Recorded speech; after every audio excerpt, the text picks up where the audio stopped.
शहर के पुस्तकालय के एक शांत, धूल भरे कोने में आर्यन ऊंची किताबों की अलमारियों के बीच खोया हुआ है। उसके चेहरे पर उदासी की एक झलक है।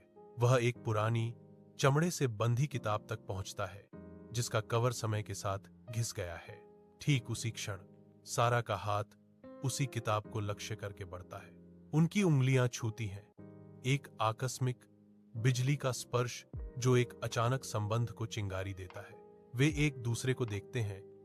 उनकी आंखों में आश्चर्य और जिज्ञासा झलकती है। एक धीमी मुस्कान उनके चेहरों पर फैल जाती है। एक नई शुरुआत की एक मौन स्वीकृति। अस्त होता सूरज नदी के किनारे को सुनहरे रंगों से रंग देता है। हर चीज पर एक गर्म, अलौकिक चमक बिखेरता है। आर्यन और सारा करीब बैठे हैं। उनके चेहरे दीप्तिमान प्रकाश में नहाए हुए हैं। शांत खुशी का एक चित्र। सारा की हंसी गूंजती है, एक स्पष्ट और आनंदमय ध्वनि जो आर्यन को मोहित कर लेती है, उसे उसकी खुशी में खींच लेती है। वे अपने गहरे सपनों और भविष्य की योजनाओं को साझा करते हैं। उनके हाथ अनायास ही एक कोमल आलिंगन में एक दूसरे को ढूंढ लेते हैं। एक गहरा संबंध और अनकही समझ उन्हें बांधती है, जो हर शब्द और स्पर्श में स्पष्ट है।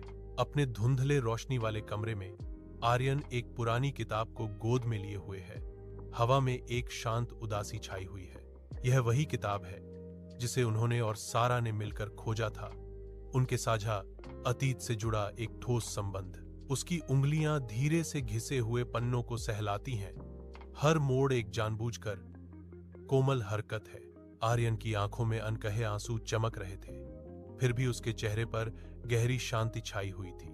एक हल्की, जानी पहचानी गंध जो स्पष्ट रूप से सारा की थी, कमरे में फैल जाती है। उसकी उपस्थिति का एक भूत। इस शांत क्षण में उनका शाश्वत प्रेम सभी दूरियों को पार कर जाता है। एक ऐसा बंधन जो समय या स्थान से अटूट है।